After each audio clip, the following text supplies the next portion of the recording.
Hello. This was supposedly captured by a patrolling officer in Mag-react tayo dito ng video kay King Prosmer. Subscribe nyo si King Prosmer.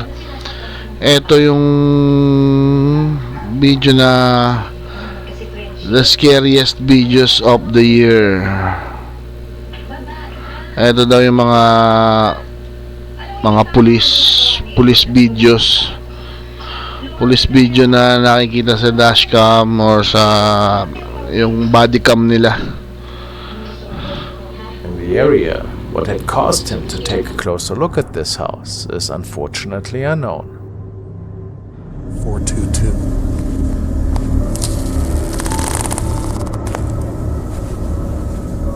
This place definitely gives out some creepy vibes.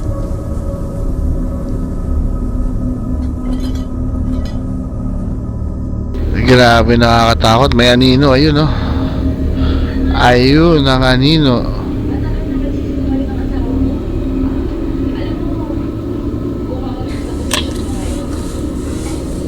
Tapos may tubawa. I keep seeing shadows walking by.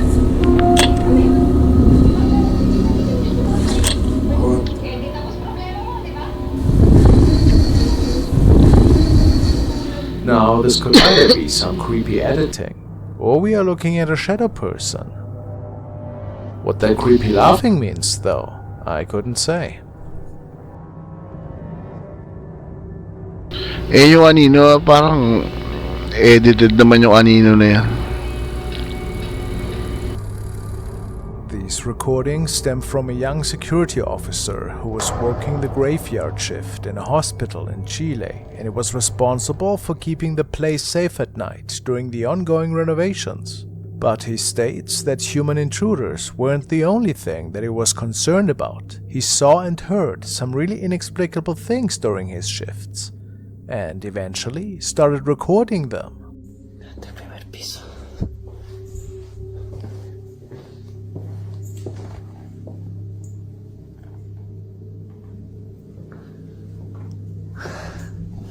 Creo que el sonido vino de por acá, me parece. Wala ako nang inumin.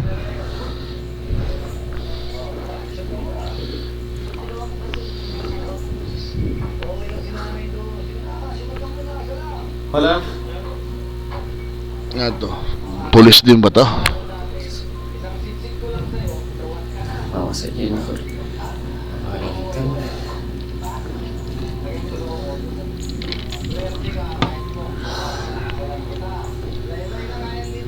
Aquí no hay nada.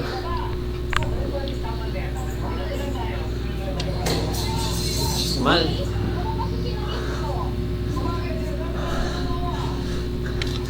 Ano yan?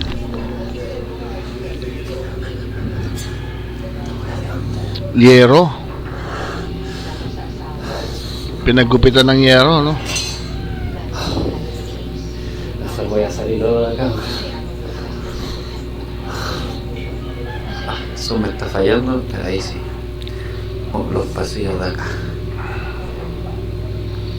Grabe. Ayun, no? May nakatayo yata sa Como pueden ver, dulo. aquí está todo normal. Así que vamos a seguir explorando por aquí. Así que encontramos alguna cosa interesante.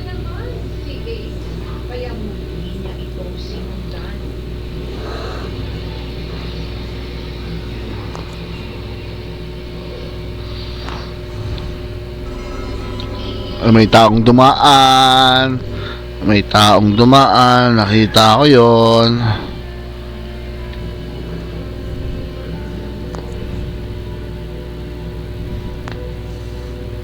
Ayun. Ayan siya. Gagalaw yan. Diba? Humakbang.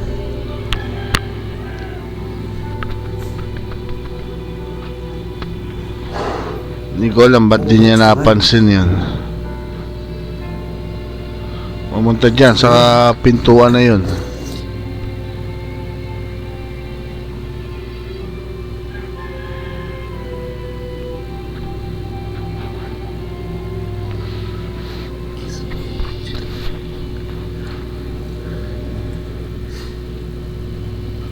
May sumilip pala doon. May sumilip. Ayun oh.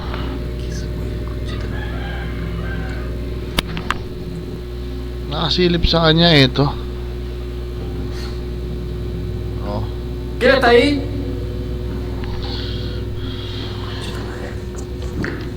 Cito madre, Hindi ka natatae. Sila tayo?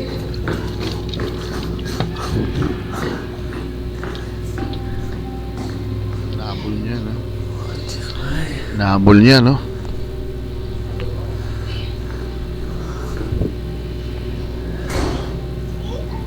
So, putol na naman yung video.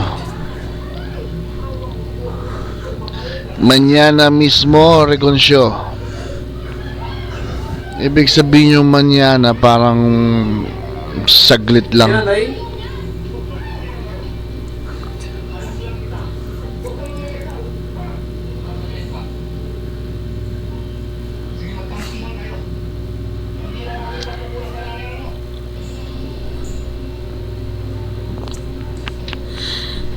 Oh, huwag ka po pwesto sa mga ganyan. Baka mamaya itulak ka dyan. There is without a doubt some really creepy shadow sightings that nobody has any explanation for. What do you think is going on here?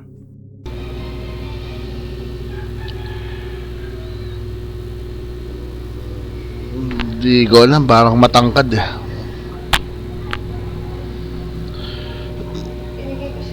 Totoo ba o hindi?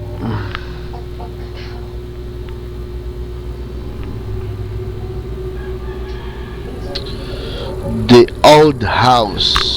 On the last day of 2022, 3 law enforcement officers responded to a residence following a tip-off from a neighbor who reported peculiar and disruptive sounds emanating from the premises. During New Year's Eve, a 20-year-old woman named Kamelka was present in the house with a few friends. They engaged in a questionable activity, utilizing a Ouija board with the aim of summoning otherworldly entities related to a family with cannibalistic. Ayan tayo eh. Basta lahat ng nag-Ouija board talagang nagtatawag ng mga espiritu to eh.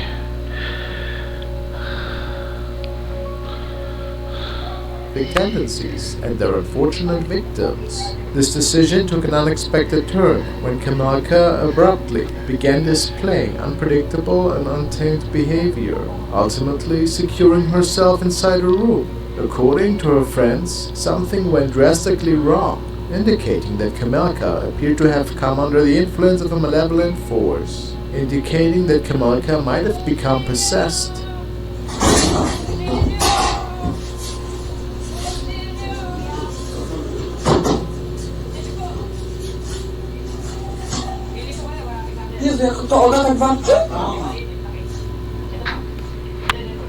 Grabe no.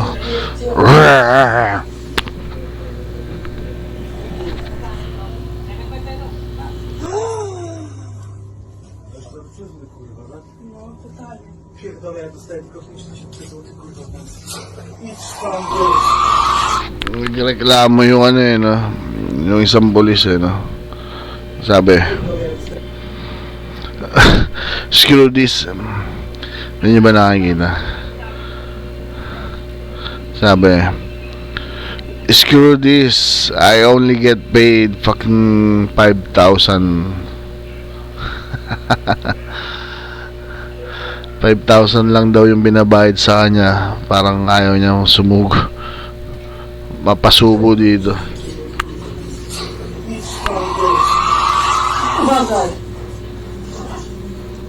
Grabe no. Dapat ano yun to, barilin nyo ng taser, yung parang kuryente.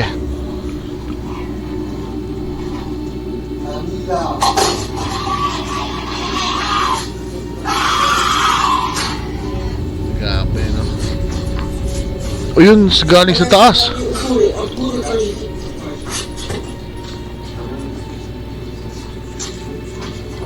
Nakakita nyo ba yan? Dito sumilip.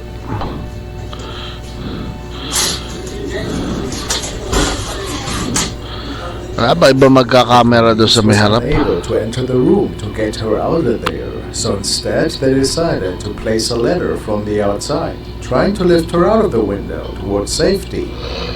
But it unfolded a bit different than they had anticipated.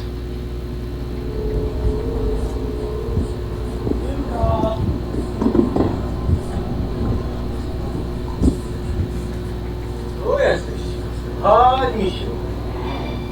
Nie patrz jak świnia. Chodź.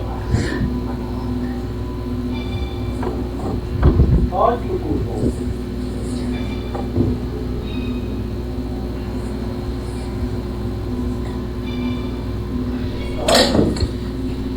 Chodź tu, Kamilka.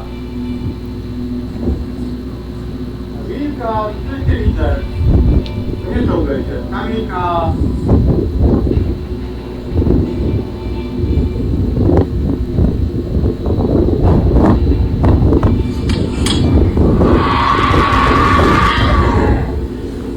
Dziecko cię woła. Kamilka. Wiktoria cię woła. Apparently, the police was able to get her out of the house, telling her that Ano yung tsura?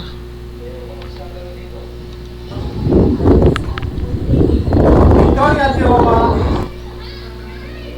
Yung tsura, ano? Medyo parang ano na, no? May edad na. Parang matanda na siguro to eh. Ayan yung buhok. Ayun o. Nakasilip na. apparently the police was able to get her out of the house, telling her that her daughter was waiting for her. They took her to the local hospital, where she's still in treatment, and not much is known if her loved ones had taken any additional steps to help her with this estranged behavior. Pretty creepy.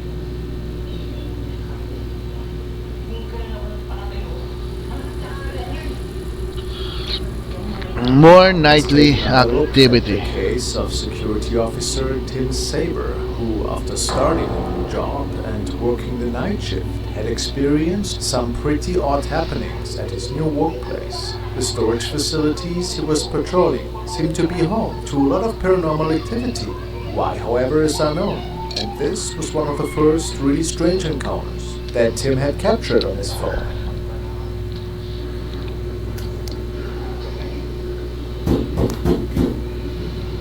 Ano yun? Had captured on his phone.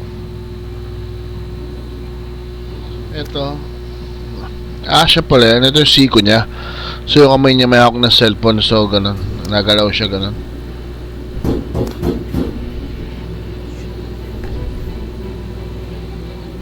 Yan na naman tayo sa mga katok-katok. Katok-katok-katok-katok. Bumukas ang pinto.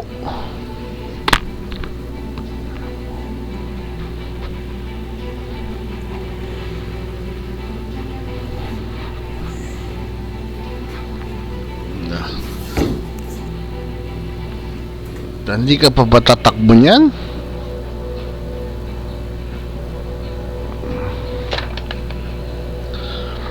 Madalawa lang yung ano eh.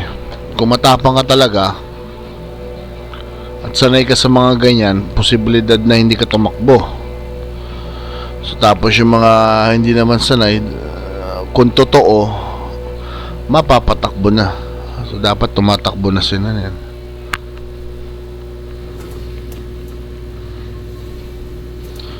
Hindi, ikaw bubuksan mo pa yung pinto eh, no? Magagawa ka lang ng tubo na may tulo. Tapos ganyan kang katapang.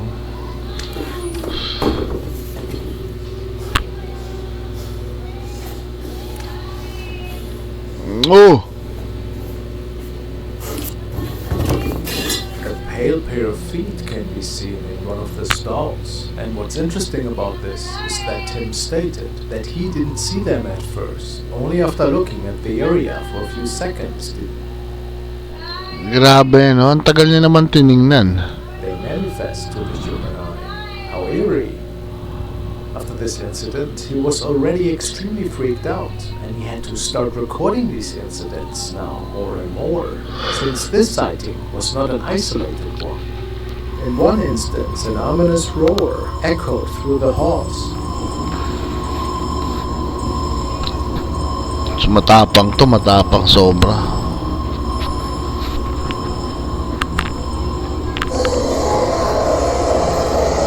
Lo, zombie.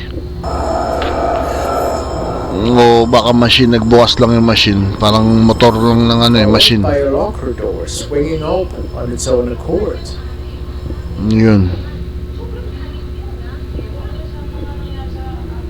These unexplained occurrences became his haunting reality.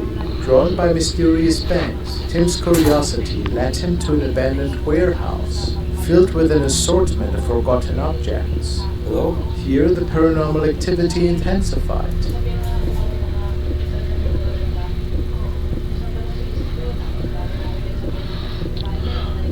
Diyos ko po. Nala. Oh, basag yung salamin. Crashed to the floor, followed by the shattering of glass. The air grew heavy with a woman's cry and another spine-chilling roar.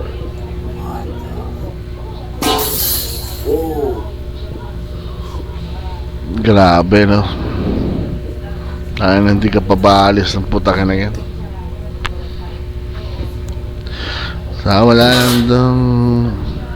Wala na usap-usap, takbo na talaga. Hello? Who's there?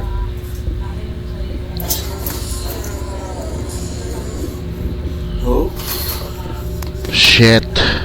Many were certain that Tim had to deal with something demonic in this facility and that it had gotten quite dangerous for him.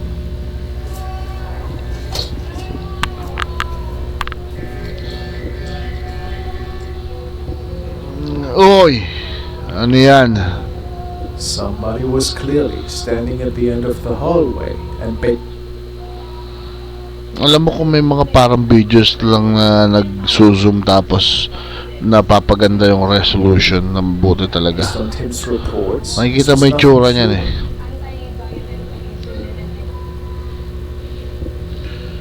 Hindi daw human. Para naman tao eh.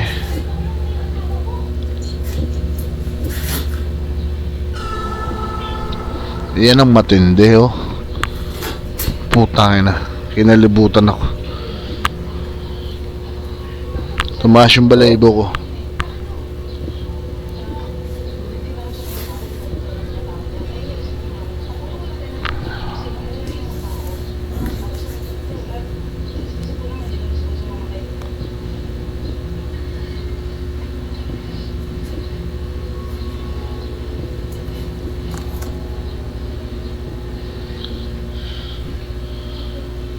Masama niyan, may nakapatong pa dun sa ano, tapos masikip. Hindi makakapag-dive yung tao dun kung igaganon yung kamay. Grabe no. Tumas balibo ko dun. Naluluha tuloy ako.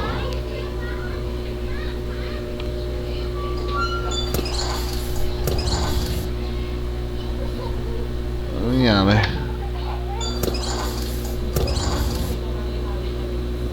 Ang tunog yun.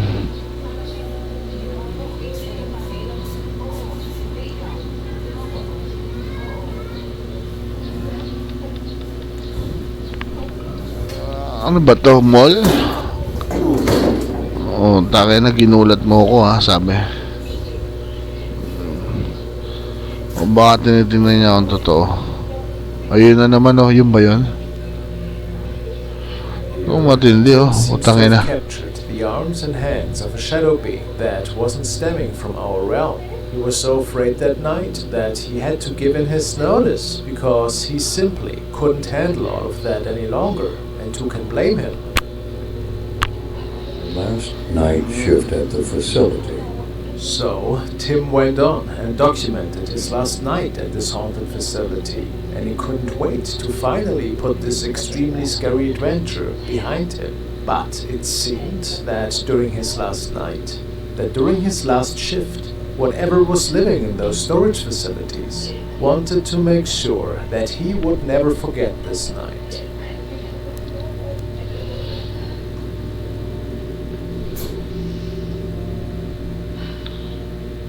Uy! Ngayon na naman, oh, puta. Taas na naman yung balibo pati sa ulo. Ay! No, nakatingin pa sa akin. A woman's silhouette, more distinct than ever, sat in the corner as the female figure locked eyes with him. The recording abruptly ended, leaving us in suspense. Grabe, Juro.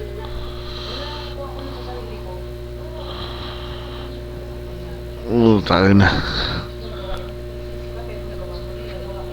Uy, tumaas talaga yung balibo. Creepy.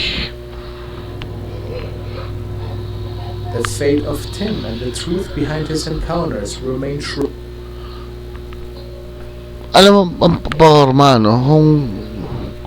Kung ano yan, ang kapal ng suot niya, no?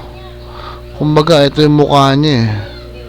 Tapos kung naka-jacket siya na naka-hood, ang kapal naman, sobra, oh. Kasi kung tutuusin, ito na yung siko, eh. Yung balikat. Ang kapal ng suot, no? Kung tutuusin. Shrouded in uncertainty,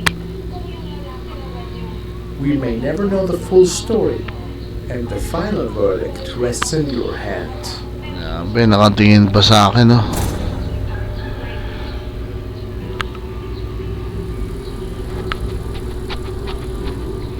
The next video was shared by two officers from Argentina who were working security that night.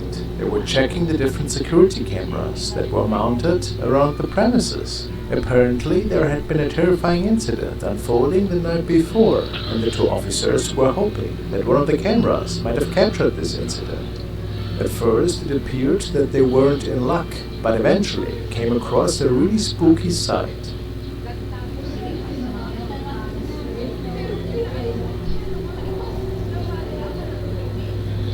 Na?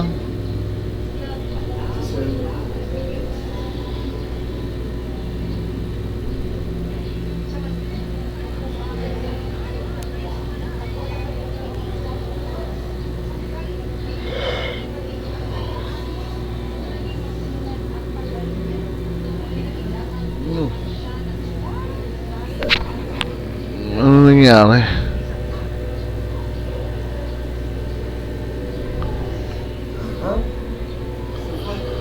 What the fuck?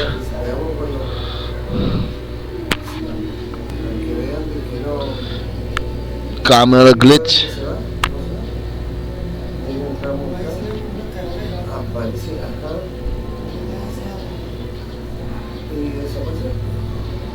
Sa tingin niya, camera glitch.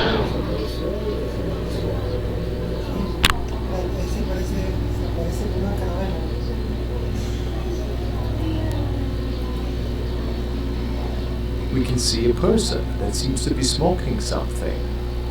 However, the flames are just so massive and the whole encounter just doesn't feel right.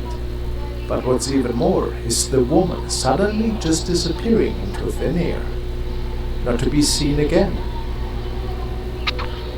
Hindi na daw nakita. Then, based on many comments, the lingering smoke seems to be forming the shape of a skull. How eerie. Oo nga, no. Bakit na natin, yung usok daw naging parang hugis skull.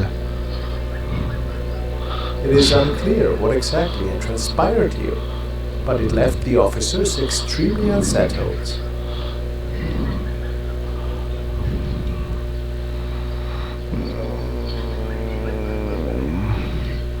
You know, subscribe niyo yan si King Prostmer. Ito yung YouTube niya, King Prostmer. Okay din yung mga videos niya, no? Magaganda din naman. Magaganda din. Tapos nadami manonood 393 videos siya. Tapos subscribe natin siya. Pati ako subscribe nyo rin. Panoorin nyo na yung videos ko. Para dito naman sa Jeff Owning TV, no? Wala pa ako masyadong videos. 13 pa lang. Sana panoorin nyo ng panoorin para madagdagan yung views. Habol lang naman natin is ma-monetize tayo. Siguro pag ma-monetize tayo, yun, magiging ayos na. So yun lang. Paalam.